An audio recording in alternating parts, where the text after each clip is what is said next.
Imagine this. You are standing in a room. The air is thick with tension, smelling faintly of stale coffee and impending doom.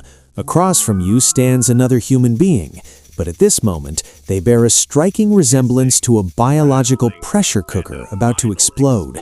Their face is a map of crimson rage. Veins are throbbing in their neck like trapped earthworms, and they're hurling insults at you with the speed and precision of a chaotic pitching machine. They are screaming, they are waving their arms, they are desperate, spiritually, biologically desperate, for you to scream back. They are begging you to catch the ball of chaos they just threw. And in this moment, you do the single most devastating thing a human being can do in the theater of conflict. You do not scream. You do not frown. You do not sigh. You give them the dead face. Your eyes go flat. Your mouth relaxes into a line of absolute indifference. You become a statue staring at a pigeon. You become a wall of polished marble. This is not passivity. This is an act of supreme psychological aggression. In the grand, ridiculous game of human power dynamics, the person who cares the least holds the absolute authority. When you show anger, even when you were right, especially when you were right, you are handing over the encryption keys to your nervous system. You are telling the world, and the screaming clown in front of you, that they have successfully hacked your mainframe. Society, with its soft edges and therapeutic misunderstandings, loves to tell us to let it out. We are told that holding in anger is toxic, that we must express our truth or risk internal combustion. While processing emotion is necessary, vomiting it onto the table in the heat of the moment is not processing, it is a confession of weakness. Niccolo Machiavelli, the grandfather of strategic power, understood this in his bones. He knew that a leader who loses his temper is a leader who has lost the plot. To show anger is to signal that you have been wounded. It is a flare shot into the night sky that screams to your enemies, "Here I am vulnerable. Please aim your arrows at this exact spot again." Let us look at the biology of this comedy. When that person screams at you, their brain has been hijacked by the amygdala. They are operating on lizard hardware. They are in fight or flight mode, and they are frantically trying to drag you into the reptile house with them. They rely on mirror neurons. Human beings are wired to mimic the emotions of those around us. If someone smiles, you feel the urge to smile. If someone screams, your biology screams back. Danger, react, defend. But when you deploy the dead face, you create a glitch in their matrix. It is a biological 404 error, reaction not found. They throw a punch at smoke. They scream into an abyss, and the abyss is too bored to even echo back. There is a dark, twisted humor in watching a manipulator or an emotional tyrant realize their batteries are dead because you refuse to be the charger. Think about the last time you truly lost your cool. Did you look like a stoic emperor? Did you look like a master of your destiny? No. You looked like a distorted cartoon character. You said things you didn't mean. You made threats you couldn't enforce, and you revealed your deepest insecurities to people who do not deserve to know your favorite color, let alone your psychological triggers. The dead face protects you from this self-betrayal. It is the shield of Achilles, but instead of bronze, it is forged from bored indifference. Seneca, the great Stoic philosopher who navigated the treacherous courts of Rome, called anger a short madness. He argued that no plague has cost the human race more than anger. It destroys faces, it destroys health, and most importantly, it destroys leverage.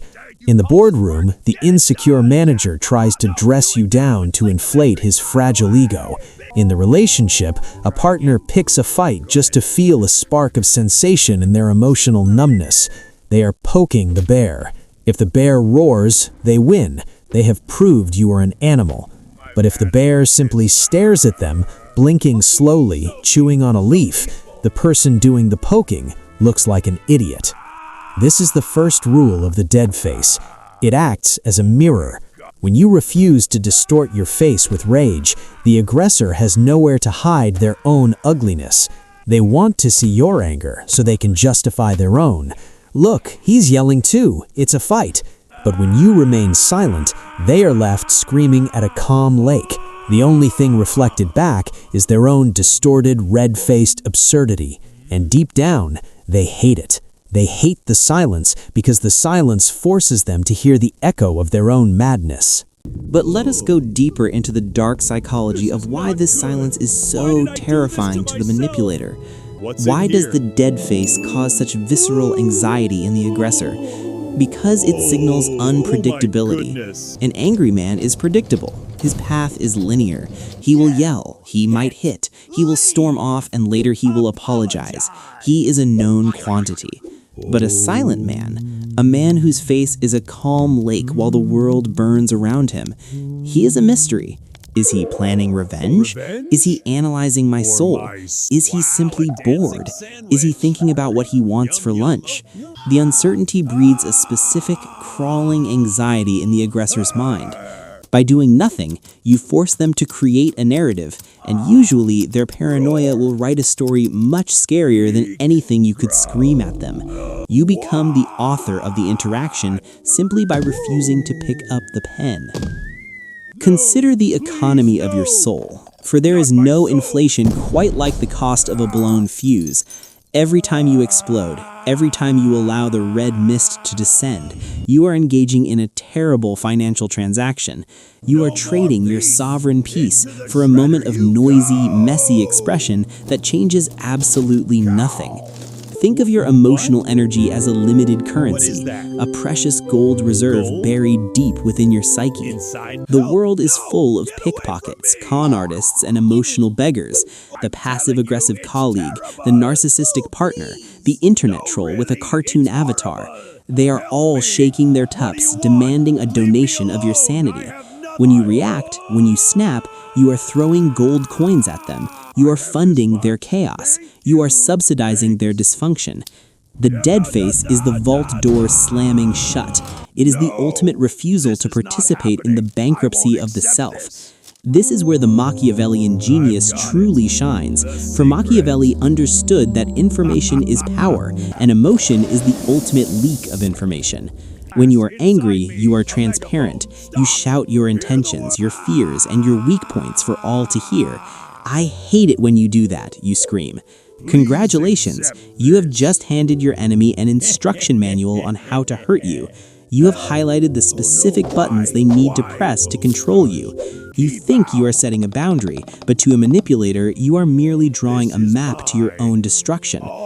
However, be warned, when you first implement the dead face, the universe, or rather the chaotic variables standing in front of you, will not applaud your newfound stoicism. They will not bow down and say, "Ah, I see you have read Marcus Aurelius, I shall retreat." No, they will escalate. In behavioral psychology, this is known as an extinction burst. Think of a rat in a lab pressing a lever for a food pellet.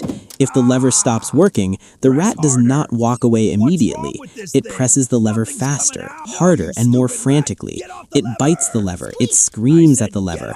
When you stop dispensing the emotional pellets of anger and validation, the person in front of you will undergo their own extinction burst. They will say the one thing they know hurts you. They will dig up the past. They will insult your dreams, your appearance, your competence. They are frantically pressing the button, confused why the machine is broken. This is the most dangerous moment. This is the boss fight. If you crack now, if you let a flicker of annoyance cross your face, you teach them that they just need to scream louder to get what they want. You reinforce the very behavior you are trying to extinguish. But if you hold, if you stand there, blinking slowly, breathing rhythmically, looking at them as if they are a fascinating biological specimen in a jar, you break the cycle. You snap the neural pathway in their brain that links screaming with reward. This allows you to ascend the invisible hierarchy of the room. We are, despite our iPhones and electric cars, deeply tribal primates obsessed with status.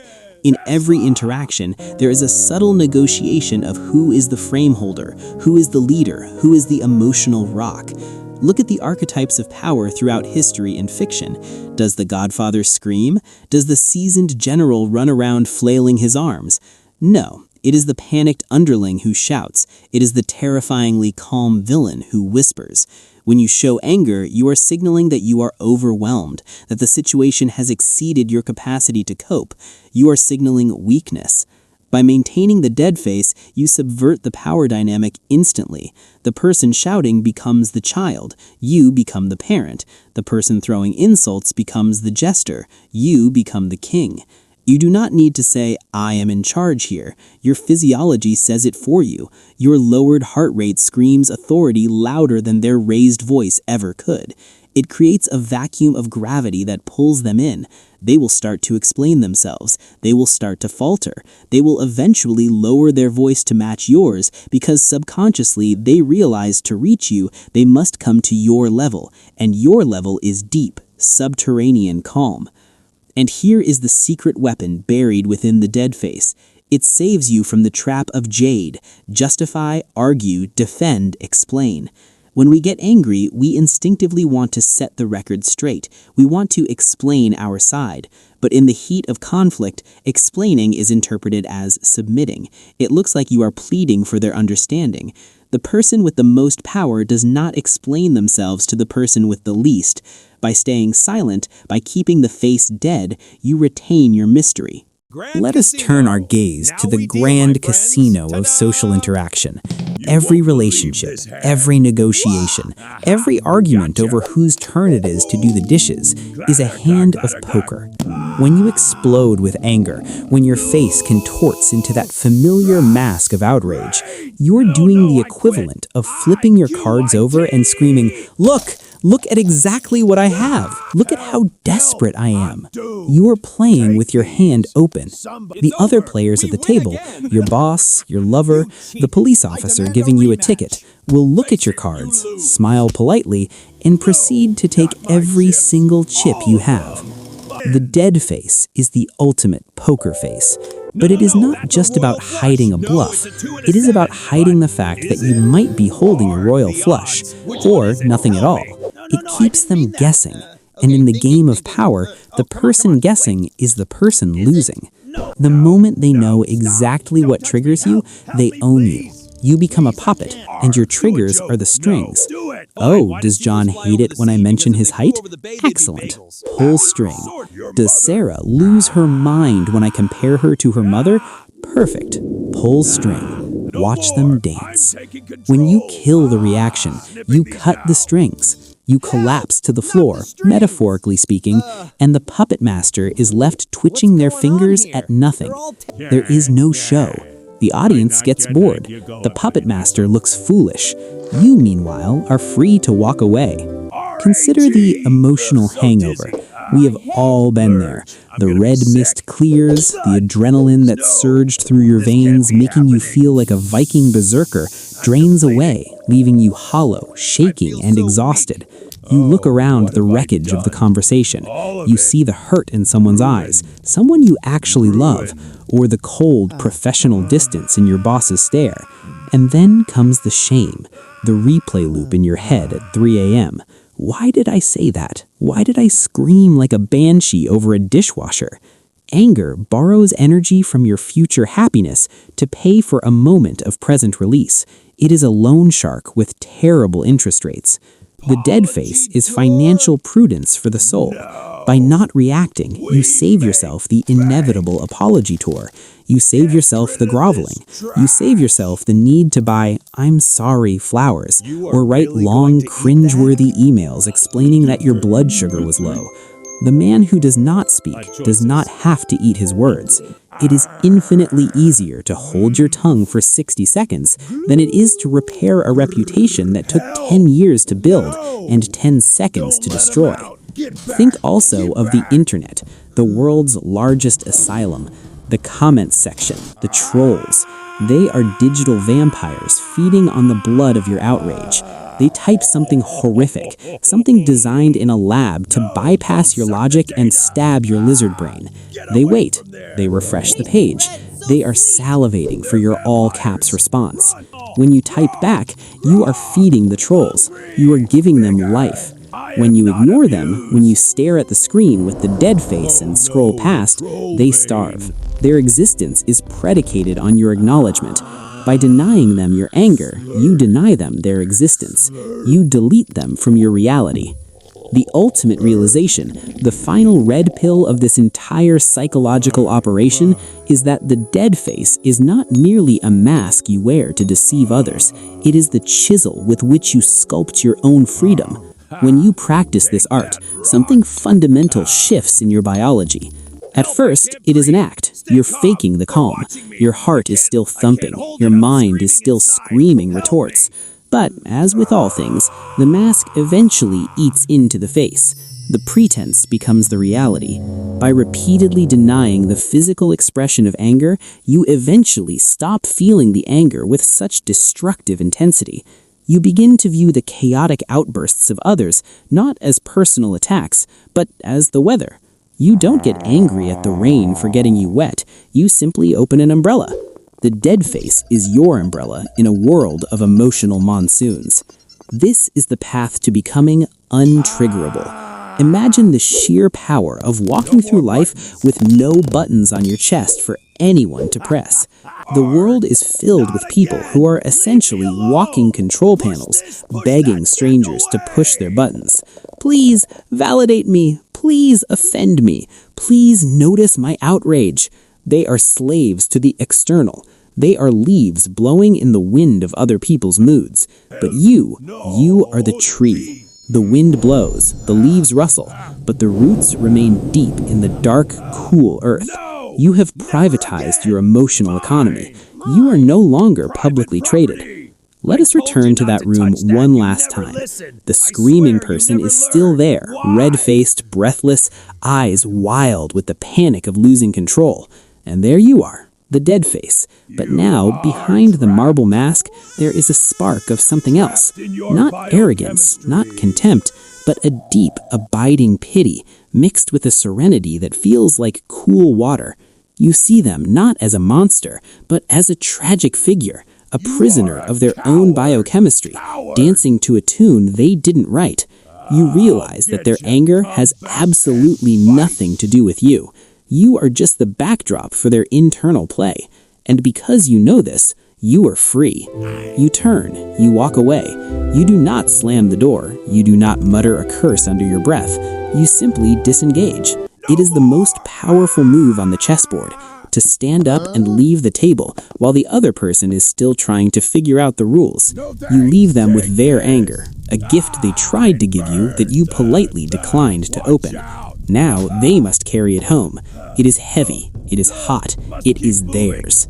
As you walk away, the silence you leave behind is deafening. It rings in their ears, it haunts them. But you are already gone, moving on to better things. Your mind clear, your heart steady, your face relaxed. You are the eye of the storm, the unmoved mover, the master of the paused moment. The dead face is not death. It is the only way to truly live in a world trying to bury you in its chaos. It is the ultimate assertion of life, of control, and of dignity. Wear it well, wear it like armor, and watch as the world breaks itself against your calm, leaving you standing amidst the rubble, untouched, unbroken, and completely, terrifyingly free. The greatest insult to chaos is not to fight it, but to ignore it.